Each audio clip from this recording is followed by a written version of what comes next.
back. We are back, and we are back with another guest, Matt from Liquid Loans. It's going to be a great episode.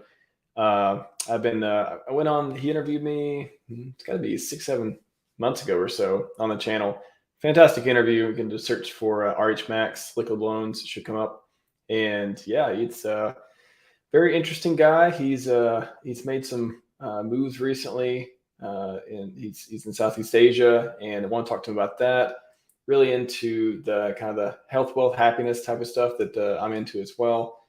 And yeah, of course, Liquid Loans, one of the most exciting projects launching on PulseChain. I'm very excited to use it. A lot of people are. So this is a person who does lots and lots of video content and very well spoken and has the ability to communicate very well. So looking forward to having on the show, going through things and just trying to get the most out of the conversation for the channel and everyone. So again, share the link, smash all the buttons, do whatever you want to do, and we're going to get started. Without further ado, welcome to the show, Matt. How's it going, man? What's going on, man? Thanks a lot for having me. Yeah, I know we've been trying to do this interview for a little while now. I know you were moving around a bit, and like, okay, you settled. Let's talk. I want to have a conversation with you. Absolutely, man. I'm been kind of globetrotting and doing the digital nomad kind of thing, and we've been back and forth since I think the last couple of months of the last year. Finally, where are we now? Like mid-February. So finally, we got around to it.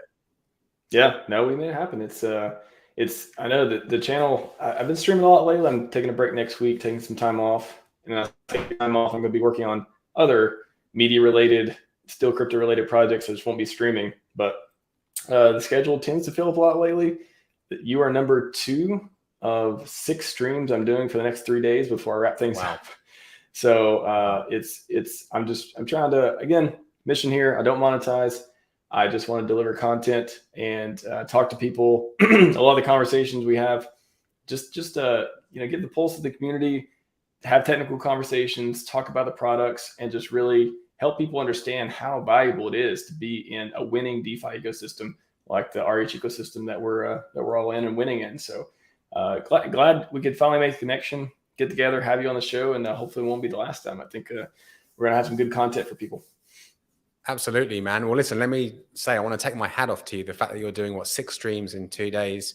I think a lot of people, if they're not a content creator, they don't know how much work goes into the planning, doing it, turning up, and then obviously everything else and in between. So yeah, good stuff, man. And also have that time off and have that downtime, because as a creator, as you know, right, you can get on that treadmill and it's like, it's hard to get off. And even when you're not making content, you're kind of like planning content and it's hard to switch off. So yeah, have that yin and yang, right? That soft and hard, and that time to push and time to relax. Definitely enjoy your time. Definitely. Off. No, I appreciate it. I need it every once in a while. It's, like you said, it's, even when you're not physically at a computer creating content, I'll be in the shower. I'm like, oh God, yeah, that's really good. I really want to go like talk to this person deep dive. Oh, I forgot to talk to them. I need to make that connection, or just have an idea to do some new content or some sort of, educational stuff or things I'm just interested in. Like I've been playing with Ethereum testnet validators in preparation, because I'd like to run a PulseChain testnet validator for the incoming PulseChain mainnet launch. So doing that, and then okay, win-win. I can do it. I can learn. I can do this thing, and then I can also teach other people how to do it, create content around it. So yeah, it's one of those things that's hard to turn off once you have that like production mindset. Maybe that's it, production mindset. It's a blessing and a curse. A blessing and a curse. A blessing that you're productive and you're putting good content out into the world. You're helping people. A curse because sometimes you want to switch the brain off. And I'm sure you do stuff like this anyway, but like meditation, mindfulness practice, working out, stuff like that helps a lot. Definitely. It's I need to get more into meditation. I feel like I do it kind of halfway sometimes, but it helps. But I haven't been able to. I think the biggest things I use to, and we'll get into this too, because I know you've been on your journey, but the biggest things I do to help is like the physical and mental exercise, where I can go all day, all consuming with just like producing stuff, making stuff, coding, whatever it is. And then as long as I have some time to go outside, I have some time to like just either bust out some weights, do some pull-ups, go for a run. As long as I have that like nature, freedom, just the ability to like get outside of what I'm doing and have a break and then go back and, start like, I like how Naval puts it, knowledge workers, sprint like athletes, rest and reassess, that type of thing. I feel like that's exactly how I live my lifestyle. And yeah, for better or for worse, you can produce a lot of content, but you're also spending a lot of energy and spending a lot of time. So make sure you're spending your time on things that compound. That's the biggest thing. A lot of people, they work all day. You can work at a grocery store and work 12 hours a day and you work real hard, or you can spend 3-4 hours a day just like cranking out quality content. Or when you're wealthy, be able to hedge on your assets and make key financial decisions and stuff that they do. You don't have to work hard all day. It matters more what you're working on than how hard you're working all the time. So absolutely, I'm glad I've been on a health, wealth, wisdom journey for a few years now as well. A great place to do it in this ecosystem when you got a man who's writing self-help books and stuff. And so, a lot of these things I've picked up, and I can see myself changing over time for the better. And it's been a beautiful thing. But before we get into productivity and all that stuff, I'm curious myself. Maybe I'm pretty sure you told the story a few times on Liquid Loans channel and otherwise, but can you just give us an idea of, how'd you get into crypto? How'd you find the RH ecosystem? Kind of your introduction to this whole place? Yeah, sure. I mean, crypto, it starts even further back, starts investing for me. So when I was younger, I got interested in I knew that I could put money into something and get more out, right? And I heard about stocks and equities. So I first got a trading account with my bank in the UK when I was in my late teens. Didn't know what I was doing, right? It was just buying stuff, £50, which is like at the time maybe $70 here, or $100 there, of my savings, and watching these stocks go up and down. And I thought that was very interesting. Fast forward a bit, that kind of fell to the wayside. And then I was living in Asia. So I was born and raised in the UK, and I moved to Asia in my early 20s. And I started buying precious metals, gold. If you live in countries where there's big Chinese communities, you always find gold shops where you can go in and buy gold. So I started buying gold, and that was cool because, of course, the price of gold goes up and down too. And it was fun to see it go up, and then less fun to see it go down. But then I'd buy more, and I learned about dollar cost averaging and DCAing then. And then in more recent years, I got back into stocks and ETFs, exchange traded funds, through stuff like Vanguard, more legacy finance stuff. Nothing to write home about, but you're going to get something like 5, 6, 7% a year if the world's growing as it has been. We're going to recession now, so maybe things are going to change. Well, they will change. But in the last 10 years, you probably get 7% a year on stuff like that. So I was always interested in investing, heard about crypto through the years, and was very narrow-minded, didn't understand it, so therefore hoped it would just go away, hoped that all these young people making millions would just, go away and lose their money, so I wouldn't have to look into it. Again, being narrow-minded and just trying to stick to what I knew. I got my interest peaked in the bull run of 2017. Obviously, it was everywhere, right? Bitcoin hit, what was it, 20,000? What was the actual peak in 2017? Bitcoin 20K, 21, somewhere through there. Yeah, something like that. So it was like Bitcoin mania at the time. Got a Coinbase account, nearly bought the top, and I didn't. And then it crashed in early 2018, and thank God didn't get in then. And then that went on the back burner for a bit. And then fast forward to like 2020, through the COVID pandemic, we all had lots of time, right, to do more research and learn about stuff. And I just started learning about crypto and buying a bit of Bitcoin here and there, and Ethereum. I'm speeding all this timeline up, but Bitcoin first, then some Ethereum. Obviously didn't see gains fast enough, then started buying more altcoins, and way over diversified, right? Like getting into anything, got into a few rug pulls, obviously on the BSC network. If anyone's played around with that, that's like Rug City over there. So got burnt a few times, but luckily I found out about HEX and PulseChain and before the sacrifice phase. So I found out about PulseChain in May 2021. And I was a bit disillusioned by then because I was like, I've made some money, I've lost some money, crypto can be a bit dodgy, which it can be still, right? The majority of crypto is a scam. You know, there's more scam than legit projects.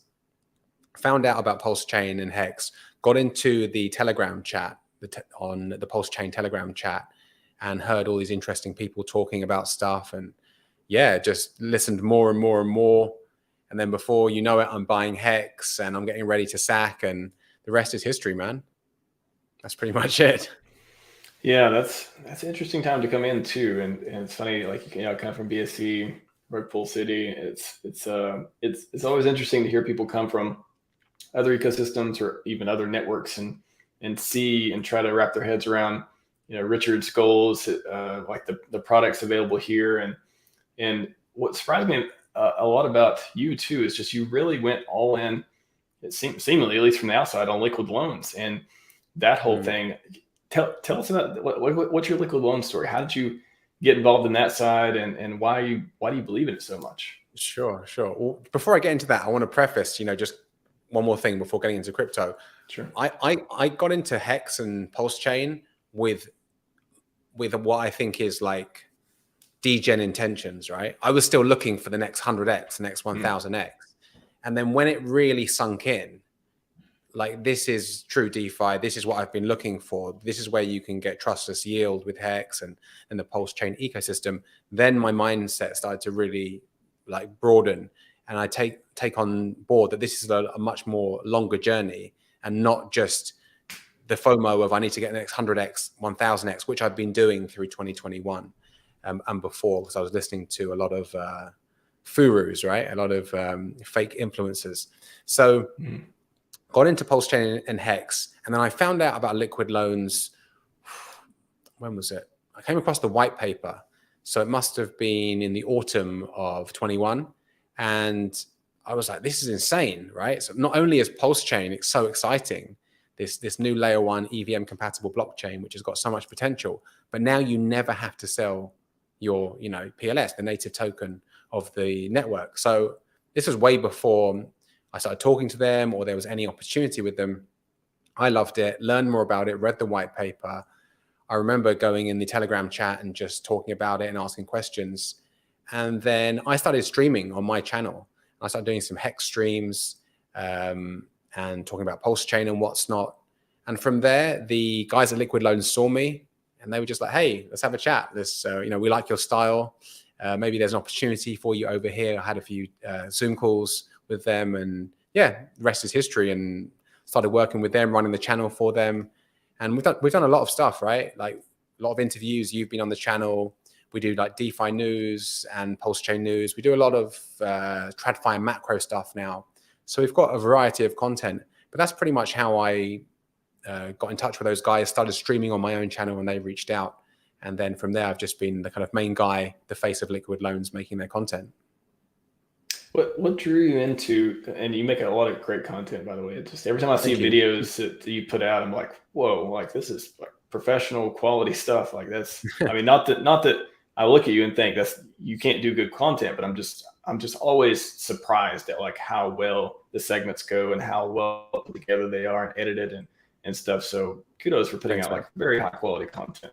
But what drew you, as you know, because you come into the ecosystem, you just came from Rug Pull City, you finally opened up to this like long-term DeFi mindset. You flip that switch, and then you find liquid loans. What about liquid loans made you think this is the product that I want to spend the next at least 2 or 3 years? You know, just devoting a lot of time, energy, and effort into making into a winning product, at least in the media front. Well, I mean, if you look at it, you know what liquid loans have done and are doing, they're trying to go beyond just the HEX and PulseChain community. And as much as we love that, when it becomes just an echo chamber where it's just, you know, a bit of a circle jerk, and it's, you know, we don't want anyone else coming in. And if they don't understand HEX and PulseChain, they're idiots. Liquid Loans took what they saw as a great protocol, Liquidity on Ethereum, brought it onto PulseChain, but also with a different level of professionalism. If you look at not just my content, but the website and the whole package, right? So after speaking to those guys and seeing their vision and what they were doing. And then, of course, the actual protocol, what it is, it's true to the HEX and PulseChain kind of ethos, right? No keys. You're in charge of your coins, whether that's locking up a vault, opening a vault, closing a vault, being part of the staking pool, being part of the stability pool. It's true DeFi. So there's just so many things. And of course, I'm passionate about PulseChain. So anything that helps PulseChain and helps pump PulseChain, I was passionate about. Obviously, sorry, my phone. Didn't put it on mute before. Sorry about that. This is live. No worries. Anything that, helps obviously Pulse, and obviously because I sacrificed for PulseChain as well, I'm seriously bought into it. So there was that attraction from the beginning, then seeing what the team wanted to do. And, just look at the website, look at the Liquid Loans website, look at the Sacrifice Balances website, like everything is of a different standard. And that's something that I wanted to be a part of.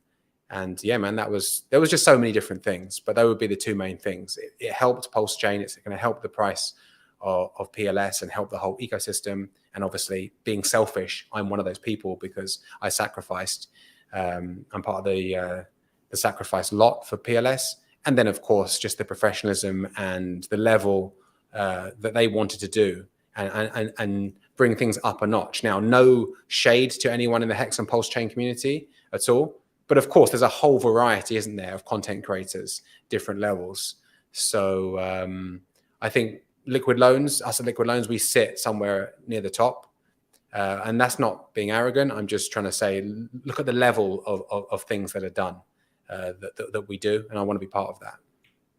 Yeah, it is incredible. It's kind of like you said, there's a whole lot of people participate in the ecosystem, but every time, on the media side, again, the product yet to be launched. We've yet to be able to actually exercise all these incredible features that we're looking forward to do. But just the run up and just the introduction to the ideal and everything about it just seems like it's like, whoa, like a no-brainer. This is a good ideal, like, we should do it type of thing. So I could see how you were excited about it after they pitched to you. I imagine back then. So was it just perfect? It sounded like it was just perfect timing for you to come across that product. You'd kind of bought into this ecosystem with HEX and maybe heard about PulseChain coming up, and they were like, for you, I mean, you didn't get approached by Dodeca, I imagine. So it's like, you got approached by these people who are really truly building something that has utility, has some sort of positive features that people can use out there. And I'm glad you came across each other. So I think it's a great fit. Yeah, it's weird. Life is weird, man. Life is so weird. Sometimes things you think are going to work out a certain way don't, and then things that you think would, I'll just try this. I just started streaming about HEX, and then the stars aligned. So as you know, right, once you've been around the block a few times, life has got lots of surprises around the corner, and a lot of the time things don't go the way they do. But then sometimes the stars align and things work out even better than you thought they would. So yeah, it's weird like that.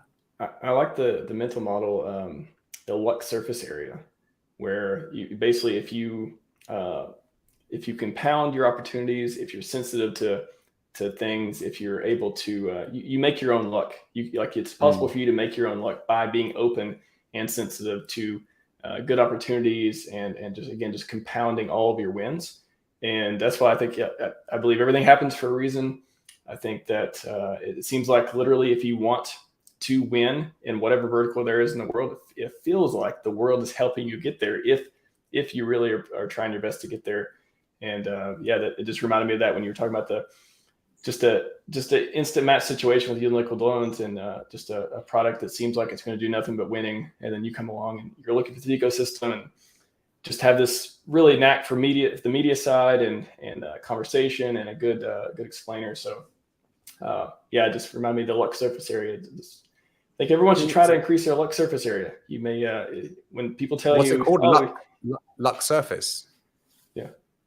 Yeah, luck surface area. So okay, basically, you want to extend your surface area of time you can get lucky, but you don't do it through luck. It looks to everyone else, it looks like you got lucky, but to you know how well you build out this surface area in order to have a chance to get lucky. So the prime example is like, when we're all rich from HEX and PulseChain, people inevitably look at you, oh, you got lucky, you got in that crypto thing, you got lucky. I make my own luck. I did that through increasing my luck surface area. And that's the mental model that I think it's useful and purposeful among the 100 other ones that I've been studying over time. But there's a question on liquid loans I want to get to real quick, and then we'll go into a little bit the self-development stuff. Are there ways to top up collateral automatically from crypto class? At the moment, no. So you have to go in there and obviously be on top of your vault to see it. Obviously, if there was, and I'm not a developer, there could be issues, right? So I think it's always safer to keep an eye on your vault. And then, we always advise being way over collateralized, 150, 200, 250% up, 500, 1,000% and what's not.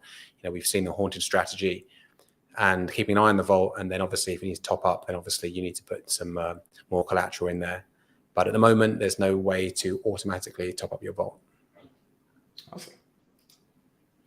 Yeah, I think the liquid loans folks are piling in. They heard about the stream and they want to hear their guy Matt talk about some stuff. Yeah, let's talk. Speaking of mental models and things like that, I wanted to ask you too. So it sounds like you're living in Southeast Asia now. What made you decide to move there? Are there benefits for crypto? I think everyone in the back of my mind, at least in the back of my mind, I say everyone thinks this, but at least for me, I'm always like, oh, is there good tax implications for moving to a particular country? And then talk about some of your self-development stuff that you've been going through and all that journey as well. Sure. Well, at the moment, I'm kind of doing the digital nomad thing, and I'm just escaping the harsh winter of Europe, of the UK. But I think you guys have probably got it even harsher, right? Over in for a longer period of time in the Pacific Northwest. It's fun. February is fun right now. Well, the UK is not really fun a lot of the time in February. It's wet and cold and what's not and dark. So I was being sarcastic. Yeah, it's exactly that. Yeah, I know. I got that. But yeah, I think both of the places that we're from are pretty cold and wet and rainy through the winter. They can be a bit depressing. So yeah, I thought I'd escape. As I work remotely, I escaped over to Southeast Asia, but I spent a lot of time over here. In fact, I've spent kind of close to half my life in Asia anyway, born and raised in the UK, but I moved over to Asia when I was, pretty young, late teens, early 20s, and moved around Hong Kong and Thailand and what's not. And Southeast Asia is a great place. It's a great place. It's relaxed. It's got good weather, costs less to live, and it's got a lot of benefits. So especially in the winter, I'm going to be over here, and then probably in the warmer months, head back to Europe, see my family, and enjoy the best months of the year there. So really trying to do the nomad capitalist, digital nomad kind of things like that. And the fact that, you can do that in this day and age is amazing, right? The fact that we're streaming, I'm in Southeast Asia, you're in America, and we can do stuff like this is amazing. So there's lots of benefits to doing that for mental health. And I've always lived in big cities. I was born and raised in London, lived in Hong Kong for a long time, lived in Bangkok, spent quite a bit of time in LA too throughout the years. And I love cities. There's so much to do, but also it can become overwhelming, right? It's always like hustle, and there's no chill a lot of the time. So this time I'm kind of living a bit closer to the beach at the moment, and getting to enjoy a little bit more of nature. And I think it's really good for your mental health. And even if you don't do that, if you can get outside every day, and if it's warm enough, walk on some grass. In the UK, even though I live in London, I'll go to the park, or I have grass where I live. I'll get on the grass in the spring and in the summer. And the fact I can do it here in the beach is just, I think obviously the physical and the mental and the emotional all tied together. So if you can do some movement and you can get into nature, I think it's really, really good for all that stuff, for your sleep, for your well-being. I meditate religiously. I get up early and I like to meditate before the sun comes up. And then sometimes I'll go to the beach and run and have a swim. And it's just like, doesn't matter if you're a billionaire, right? Or if you're broke, you can still do that. And it's just things like that are just priceless. So I'm like the fact that I can be in nature more at the moment. That's been really, really cool. I'd love to visit the Northwest, actually, Pacific, because I know that's got some beautiful places as well, right? Some forests. And Best summers in the world. If you come in the summer, man, you'll have a great time. Winters, not so much, but yeah, it's definitely the summers. Come in like June, July, August, September, and it'll trap you here. When I first came here, I was like, oh, this is amazing. Why doesn't everyone live here? And then I came here in like September and October. Oh, it's okay. It's a little colder. And then January, I'm like, oh God, that's why no one lives here. Oh God. And, so you're not originally from the Northwest? No. I've lived a lot of places in America, but I've lived here for a long time. I feel like I'm here now. I don't think I'm going to be moving anytime soon. But it's grew on me, especially. I never can quite get used to the rain all the time. It's funny, like it rains and cold weather so often that when summer finally does come, you can't believe it. You're like, no, I'm already used to this stuff. Like I don't want. It's like you almost don't want it. You're like, no, I don't want it to change. I just got used to it, sort of thing. Yeah. But anyways, best summers in the worst. And I love what you said about the grass part. That is such a great way to like use some what's the term? The poetry word. It's like allegory, maybe. It's connecting with nature. Like you literally are connecting physically and they call it grounding. They ground. You heard of it? Okay.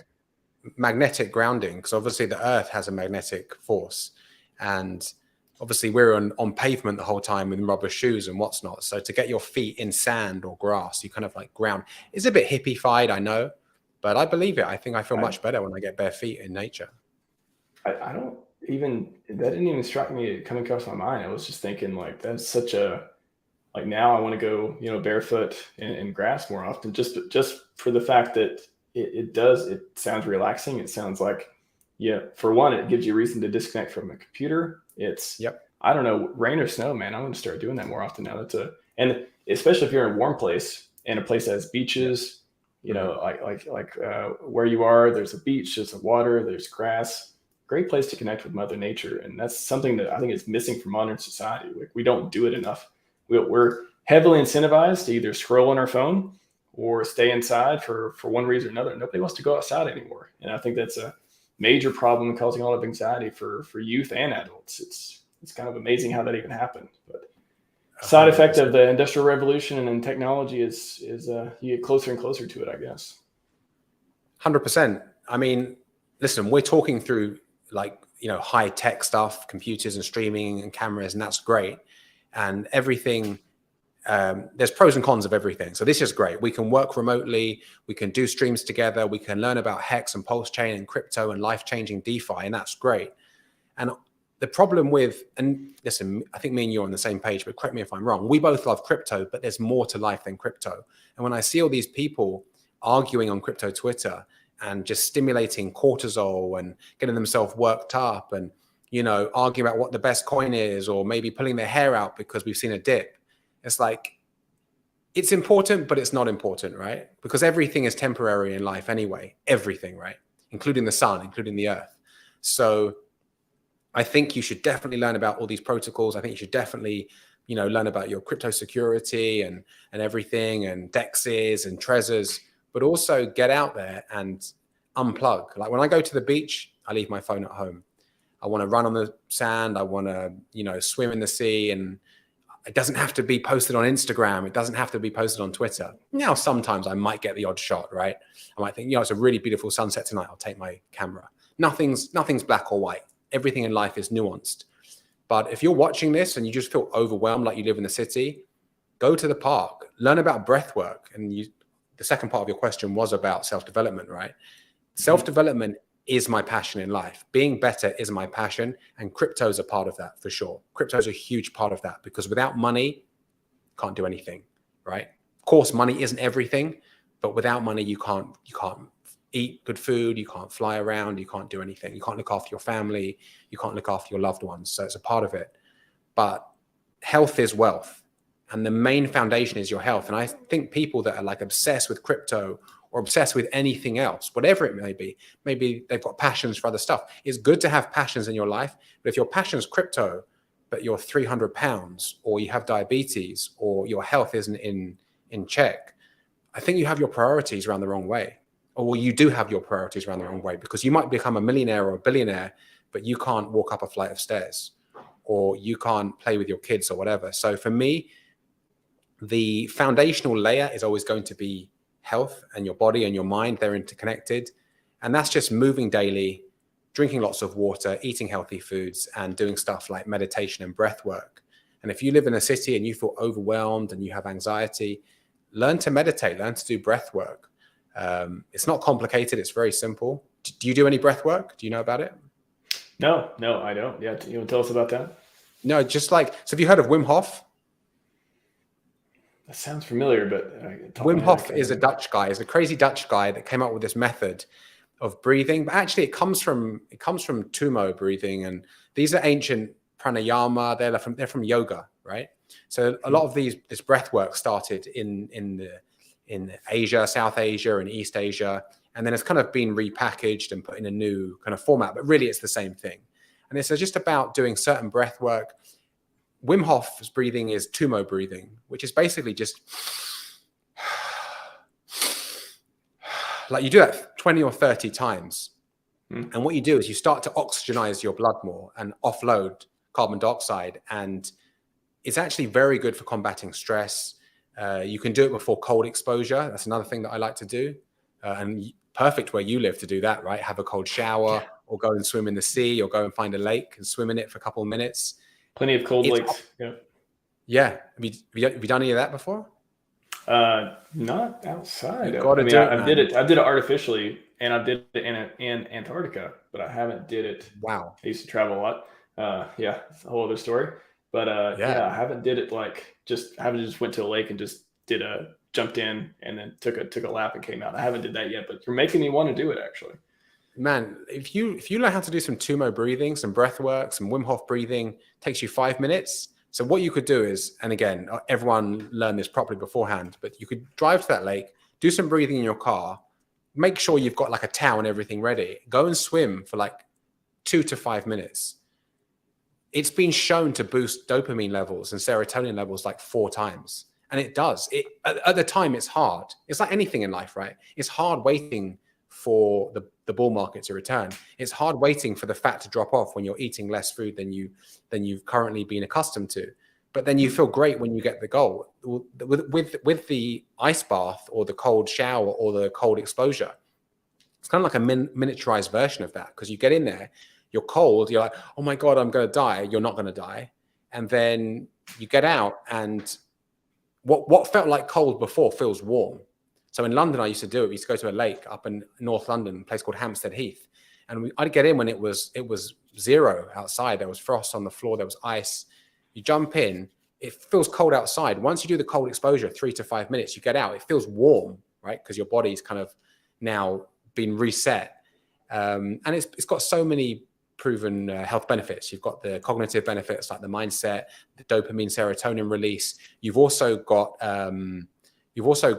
people that do this get ill less often. It helps your immune system, boosts your immune system. So cold exposure and breath work is really important to me. And I think if you're just hearing about this for the first time, definitely look into it. It's hard to have a cold shower in Southeast Asia because it's so warm, but there's saunas and spas here that have cold plunge pools, which I go and do. I think the research says that 12 minutes combined a week is the threshold to see a lot of benefits. So you can do that in one go. And when I say one go, one session doesn't mean one go. You can do 2 minutes in, 2 minutes out, or you could do it like maybe 3 minutes 4 times a week or what's not. But they're things that really help me. And listen, if the cold's not for you, that's fine. But even just the breath work, breathing and doing that really, really helps offload any anxiety and kind of brings you back to a nice equilibrium. Yeah, it reminds me of what I do on my daily routine. No matter what the weather is, it could be 5 degrees or 75. I go for a run in the morning. And I tend to like my runs when it is raining or hailing or snowing. Wow. I enjoy them more. And this reminds me of what you're talking about with the cold stuff and the plunging. It's just like, I think for me, when I do it, I just feel more in touch with nature, though. If anything else, I'm like, this is what our ancestors did. It didn't matter what weather it was. They were outside running around and doing stuff. And it makes me connect with nature more, and it puts me through that sort of experience that is not just, you're not warm all the time. Like you shouldn't be warm all the time, right? You need, your body needs cold exposure. It needs to be able to handle different situations, else it's going to weaken and not be able to handle them when you actually need to and can't avoid it. So those are actually my favorite runs, are the ones where it's just pouring rain and it's 40 degrees outside. And I'm able to just, it literally makes me happy that I can run in those conditions, because it just makes me feel more human, whether it's the cold or whether it's just the challenge, or I know that I'm doing something that nobody else is going to be doing around me. Something about it is just empowering, and just either from the masculine side or from the nature side, or whatever it is. Like those are my favorite runs. So you reminded me of that when we were talking about the ice stuff too. So very cool. Yeah, man, I can relate to that. Like in the UK, I like it when it's cold and it's like dark outside and you run, and it's weird. I don't know what it is. Like you said, maybe it's the masculine side, the masculine energy, but of course I like nice things. I like home comforts, like heating and hot water and what's not. But yeah, our ancestors didn't have any of that. And it's good to kind of test yourself. And I like to do fasting as well. So I'll fast every day for at least like 18 hours. And then once a week, I'll also do like a 42-hour fast. So normally I won't eat on Mondays. So I'll have dinner on Sunday, and I won't eat it till like Tuesday lunchtime. And it's just kind of living like our ancestors would have, right? They wouldn't have had access to food all the time. They wouldn't have had access to like warm water and comfort. And I think they're great, but also it's nice to give yourself a bit of that hardship, because then you'll appreciate the good times as well. You have that contrast in life.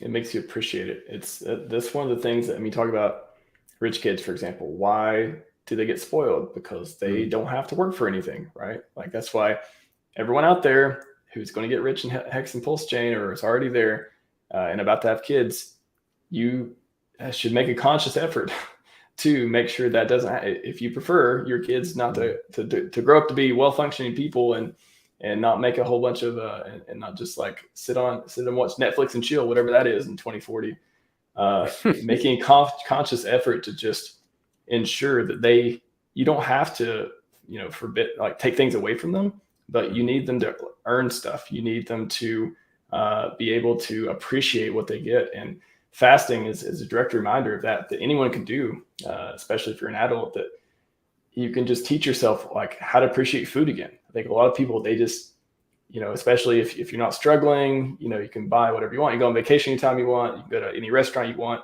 You start not even thinking about how nourishing and good and how things taste. And you just start and maybe that's because you deprioritize, and maybe it's because you excuse me, you just want to work all the time and you don't care about food or whatever. But try fasting for about 18 hours and then go eat and see how good the food tastes. Yeah, I think having some abstaining from some things is good. I mean, like we live in a world where we've never had it so good, right? Like we've never had so much content to consume. We've never had so much access to food or whatever. And is it a good thing?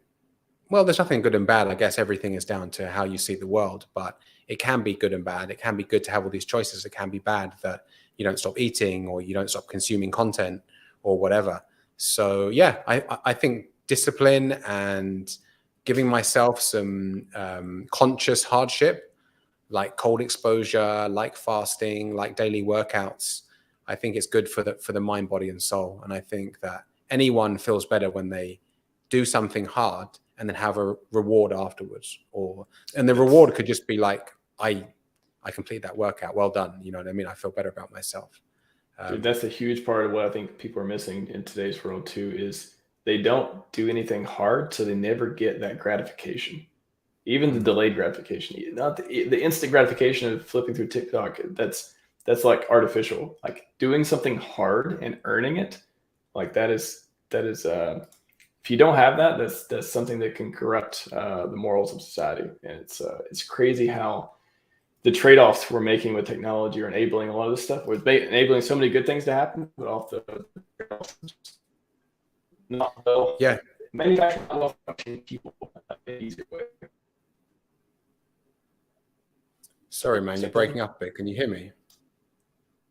Yeah, that's sorry, I had a drop on the internet. Yeah, I can hear you. Sorry, what were you saying?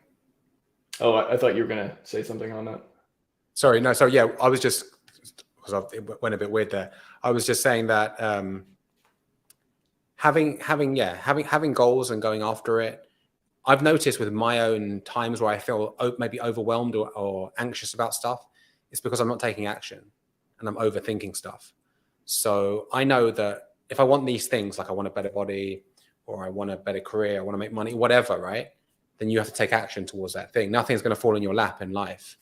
But the way things have been kind of set up now with what Instagram and TikTok, people see like people balling and people in a Rolls Royce and with a hot model, and they're like, I just want that now. And it's like, that doesn't happen. That doesn't happen in life. Like nothing good happens fast normally. Only bad things happen fast, right?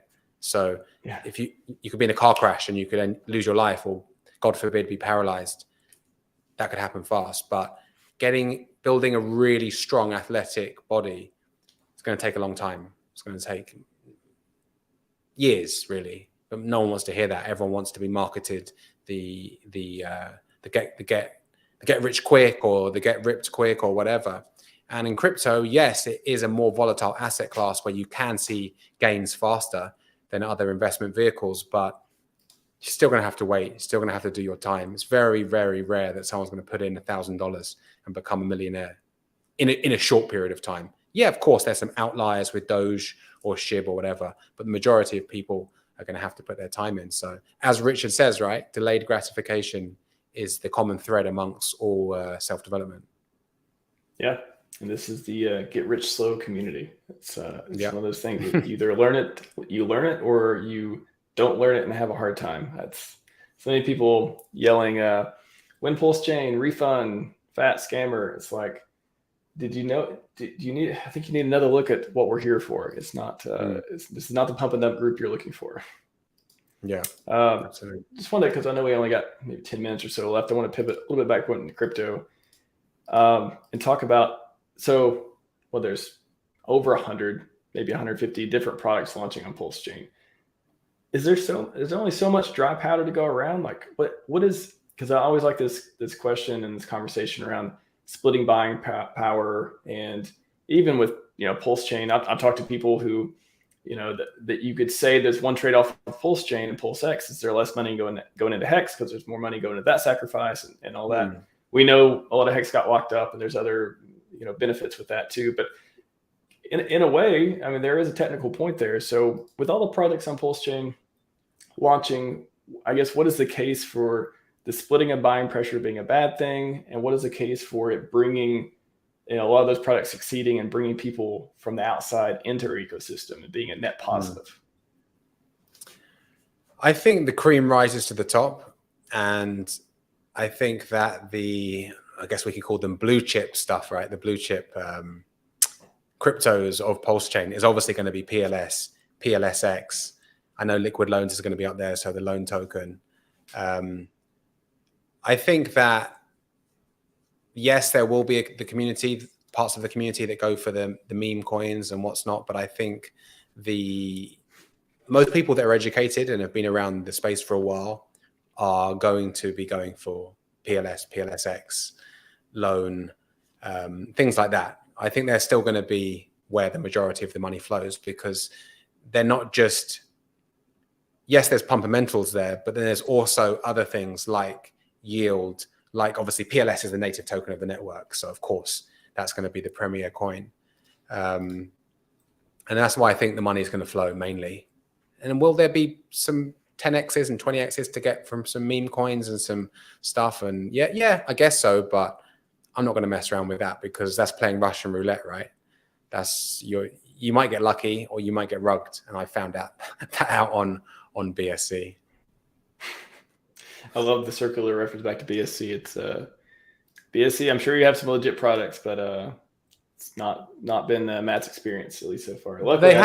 They've got some, but there's lots of rugs on there. Lots.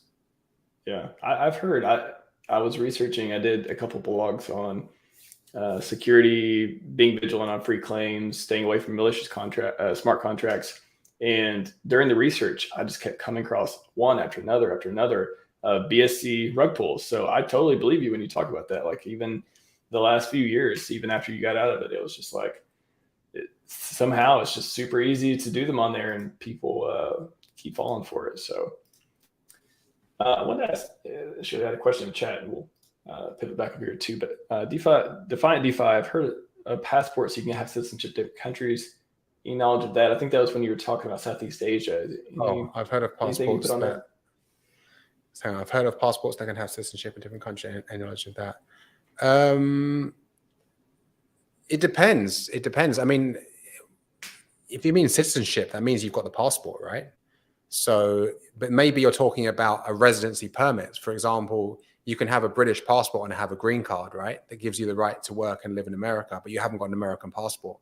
So yeah, I think there's multiple things. You need to look into it. Maybe watch a channel like Nomad Capitalist, where you can get residency visas. That's still not a citizenship, but that's a residency to live in certain parts. So maybe if you invest a certain amount of money in the Philippines or Cambodia or Thailand or somewhere like that, you can get some sort of residency permit, but a citizenship is a passport. So of course you can have multiple passports, multiple citizenships, but then your country needs to be okay with that. I know some countries allow dual citizenship, some don't.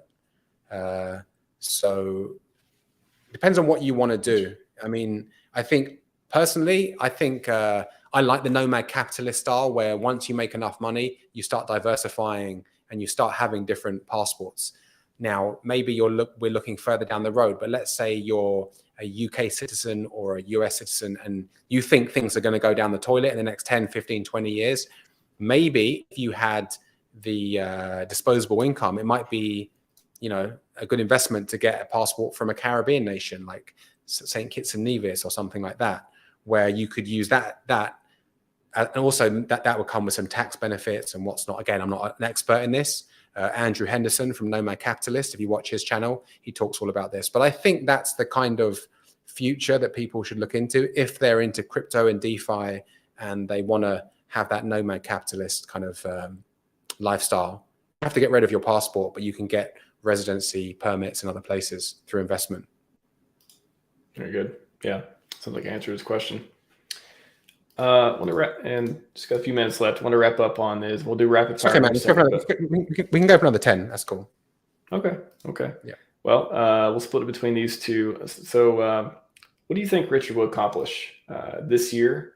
Looking back at 2022, what do you see coming up this year that is really, are you still long his stock? Do you feel like he's making the right choices as far as, criticize him on outrage marketing, but hey, number goes up. Do you think 2023 is going to be a winning year for him and his brand personally versus last year? I hope he changes it up, man. I'm going to be honest. I hope number one, obviously, it goes without saying, he launches PulseChain in 2023. I'm not a fan of the Richard Hart persona that's been as of late.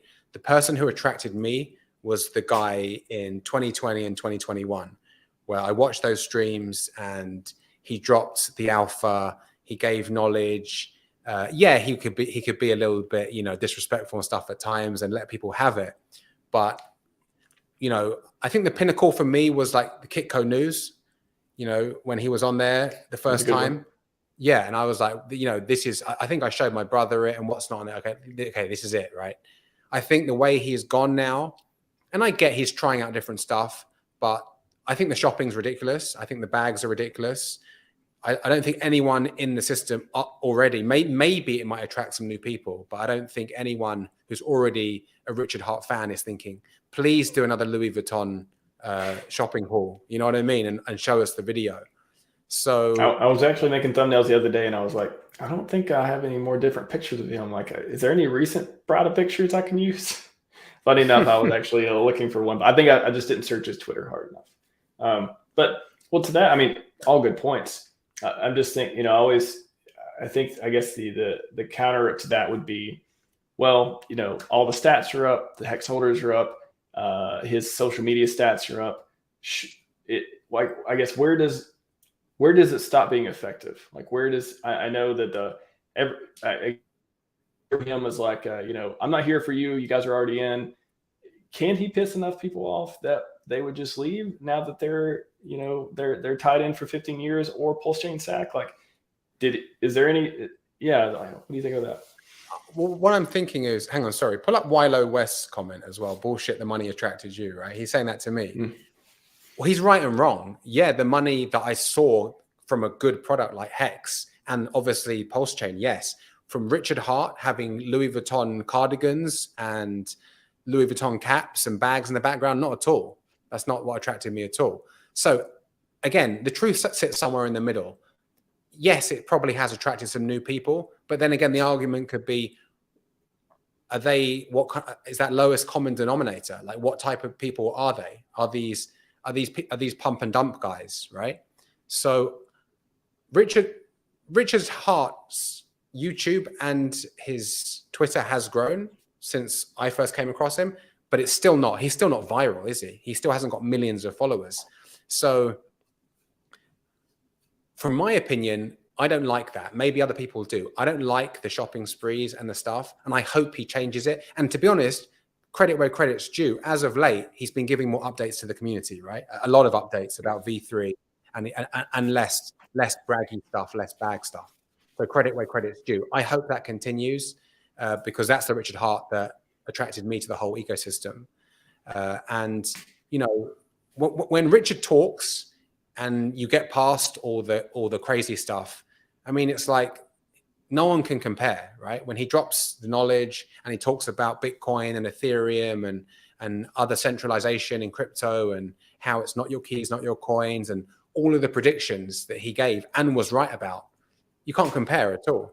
I just think that can get lost in the noise with the outrage marketing.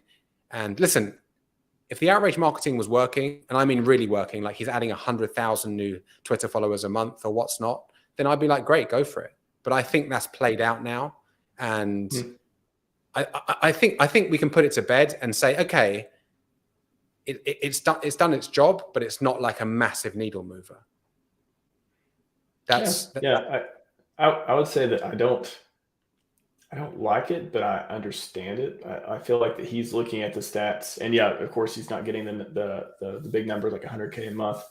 But I think that he's looking at the stats and seeing and making not only, well, I guess I want to pivot away from the numbers because just the amount of pictures and memes, I think that's the virality point that he was trying to go for too.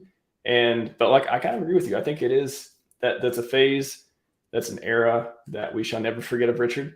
But I hopefully in 2023, I'm with you on that. I hope that at least lately, the last 2 or 3 weeks, I've been calling it dev outreach marketing. He's just been giving crazy amounts of information, some useful, some gives me content to get on stream and talk about because nobody knows what the hell's going on. So I certainly, but I think I'm thankful for it. I'm thankful that he went through that phase to onboard that type of crowd, because to me it is the people he talks about this too. He wants to attract the people who are not already in. He talks about if you're already in crypto, you already have your favorite. It's very hard for you to take that person and get them to your community. But if they don't own crypto yet and you introduce them to your community, then man, you gotta like a 10x chance, 90% chance versus 10% type of chance. So I think he's looking at the numbers, playing at different angles, but I'm with you. I hope 2023 brings more PulseChain, more. Hey, I bring back the "Bring Your Heroes Here to Die" thing. I mean, I hope. Yeah. I want to see more interviews. I want to see him like get on with Bitcoin Magazine again, stuff like that. So I'm definitely looking forward to more of that versus Prada. Yeah, 2023. I want to see more. Like, he doesn't stream anymore. He doesn't make any YouTube content anymore. Like, I do miss used to get, I do miss his YouTube stuff. Yeah, they were good. You put on, it'd be a 3-hour stream. Either I'd watch it live or I'd watch it later on if I was asleep, and I put it on 1.5x and I go and work out, and that's what I want. So I want Richard going back, and this is my opinion. Who knows? Maybe I'm completely wrong. Maybe the outrage marketing is the best thing. But for me, I like to see Richard more, the old Richard on streams, giving us updates and giving us good knowledge. And I think that onboards more people. And then obviously launching PulseChain 2023, because remember, we sacrificed in, middle of 2021. So it's going on 2 years. It's only been 23 months. It's only been 23 months. It's only been 23 months, right? Just 4 more weeks. But who's counting, right? Who's counting anyways? Who's counting after all this time? But hopefully we see that. And, I want to see Richard launch PulseChain and get the recognition he deserves. And this isn't any shade or hate. Like, I believe in PulseChain. I'm a massive proponent of it. I've been making content about liquid loans and PulseChain for the last 14 months. And I want to see him, the community, and all the protocols thrive. And that hinges on PulseChain launching, right? So obviously I want that to happen. Yeah, for sure. It's 2023. I think, well, actually I'll before giving my answer, we'll get into rapid fire because there's a question related to that. You ready for it, Matt? I got 9 questions and basically just one word, maybe 2-word answers within 5 seconds. Sound good? Let's go. Let's do it. All right. Best thing you can do in one day? Work out. Diet or exercise? Which do you prefer? Diet. Coconut water or LaCroix? Coconut water. Time or money? Money, because you can buy more time. I want to live to be blank years old. I think 90 is long enough. I think I'll be done by then. I will be blank in 2 years. Is that my age or anything? Anything. Oh, I will be a more well-known content creator in 2 years. Okay. I was going to go with Rich, but yeah, that's a good answer too. Richard Hart will be doing blank in 2 years. Still buying Louis Vuitton. Give me my coins.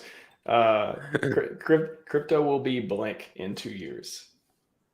Have a bigger market cap. Have a bigger total market cap. 2023 will be the year of blank for crypto. Unfortunately, a year of pain. Oh, okay. What? Well, you gotta explain that one before we get off. You can't leave us with that.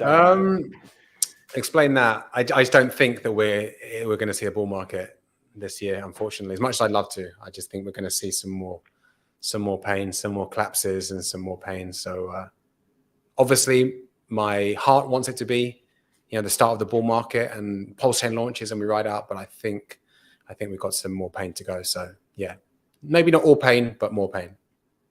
Yeah, I mean, a lot of people are predicting a whipsaw. If you watch the All In podcast with Chamath and friends, one of my favorite, he's saying market go up, but could get ugly. So, Bobby, 90 is a young man's answer. Yeah, I thought you were in the longevity. 90, you're shooting a little low on that, aren't you? Well, here's the thing, man, about that. Of course, longevity means I want to live a long life, right? I want to live a long, healthy life. I'd rather live to 90 or even 80 and be healthy than live to 110. And then the last 40 years or 30 years, you're like in a home, you're in a wheelchair and what's not. And I think by 90 years, I think I would have seen and done enough. Hopefully I'm rich enough. And again, who knows? I get to like 90 or 95 and I'm like, I could probably live to 110 or 100, right? But who knows what's going to be like then. So I've got enough money to fly myself to Switzerland to one of these euthanasia clinics, and you have an injection and you go out, right? And you don't like it would be the best way to die. It would be you go to bed one night and they give you an injection and you never wake up again. You don't have to worry about any of the kind of like getting sick or whatever. So I think 90 is long enough for me. I think if we don't come out with the longevity, rejuvenation, anti-aging therapies, that answer is pretty solid. That's true. That's true. That's not banking on longevity. Yeah. Yeah, I think if you put it in that, if you frame it in that context, I could agree with that. But yeah, what you described too for it's, I guess, so Tithonus error is basically, the pro, and I say this only because like me and King Egg Honey did this whole stream, and I have this like chopped up playlist about longevity on my channel, and we went through all the ways that people try to discredit all that. And I'm not saying you're doing that. There's one of the things was the Tithonus error where it's like the person in Greek mythology, like they wish to live forever, and they got to live forever, except of course there was a catch. They just became this like frail person, and eventually just became like the size of a rock and just lived forever as this terrible place. But Aubrey de Grey and friends are trying to change that. So I certainly hope that we're able to make those things go away, and you can live to be 190 and be as healthy as you are now, or at least close to it. That would be insane, and I would like to see that. But also, I like a lot of Buddhist philosophy, and everything comes and goes, man. Everything comes and goes in life. Everything changes, and I definitely want to live as long and healthy as possible, but I don't want to fight off death forever, right? It's a natural part of life, and on to the next journey. Who knows where the soul will go next? But yeah, for sure, we will see. Sure. Time will tell. For sure. Just wonder for our Artorial Museum, because he needs somewhere to put all this crap. I think he's going to put some cool stuff in the museum. I don't think it's going to be, he's not getting rid of things. He's like hey, so again, while I'm bullish on the museum, and I'll just answer this, and then one quick question and we'll get out of here from Crypto Class, because I think it's really quick. But the museum, the supplemental on that is he wants celebrities to go there and take pictures, and he wants to be this media thing. That's okay. The consensus speculation. It's not like this, self-congratulatory, brash thing. It's like, you got Kylie Jenner going there taking selfies, and Logan Paul, taking his bros out to the museum to see some Louis Vuitton that he can't even buy in the store. They're going to want to know who Richard Hart is, and they may just find HEX after that in PulseChain. So that's for anyone in the chat who's not aware of the museum thing. That's why we think it's happening, not just because Richard is wants to celebrate himself. And last question before we go, Crypto Class, what's your favorite liquid loan strategy? There's so many, I can't choose. Obviously, Haunted's got one, Hodpril's got one, Red Squirrel's got one. I think my favorite strategy is staying safe, right? I want everyone to hold on to their PLS. I believe in PLS. It's going to do amazing once it launches, especially over the long term. And if you can get liquidity out of your PLS, go on a holiday, buy more assets, whatever, buy a house, and you can hold on to that and stay safe, I think that's the best strategy. So let's keep it really simple. At least over 150%, but even better, 250, 300, 500% collateral ratio. That's going to be my best strategy. Liquid loans, abstain from selling PLS. Got a new slogan. Abstain from the sell pressure. Awesome, man. Great to have you on the show. I appreciate your time. What do you want to take us out on? What's some cheer? What's some good things you think going on? What do you have going on? Where are you going to be? What's something? Take us out. What's happening in my near future? Yeah, anything you want to, any note you want to end on? Yeah, I just think, like we were talking about earlier, crypto is amazing. It's part of life, especially if you're into finance and you want to better your life. But also, life is about health, wealth, love, and relationships, right? Part of the wealth is definitely crypto, but also health is your body, your mindset, and just, go out and do good stuff in the world, like Max is doing, like hopefully I'm doing, making content which is authentic. You're putting positive vibes out in the world. So there's a good saying that I came across a couple of years ago. It's like, leave anyone you meet better than you found them. So whether that's just a stranger in the street or whether that's a lifelong relationship, leave that person better than you found them. So just go out there and be a positive force of nature in the world. And then the world's a better place than it was before. I absolutely agree. Yeah, it's pay it forward. Don't keep count. Just live a good life and help others around you when you can. And you don't have to give it all away, but you can still enjoy yourself. But just be selfish when it's beneficial for you and everyone else. And And there's so much good things you can go on in the world. Just go out there and participate. That's what I love about this community. There's so many smart, good people that you can talk to and share experiences with. And yeah, it's a great place to be. So I'm glad to have you in the community, man. And definitely won't be the last time we talk. Thanks, man. I really appreciate it. What's one last thing I want to say to wrap that up? What's good for the bee is good for the hive. That's one of the saying that kind of encompasses. I like it. I like it. Follow Matt, Ilm8 Miyamoto. Sorry, a bit hard on Twitter. Yeah. On Twitter. Are you on Instagram, TikTok, anything? Mainly Twitter, and obviously the Liquid Loans YouTube channel. I'm over there multiple times a week. Yeah, Liquid Loans. Thanks for having me, man. I appreciate you. Of course. Everyone, Scivive and 5555.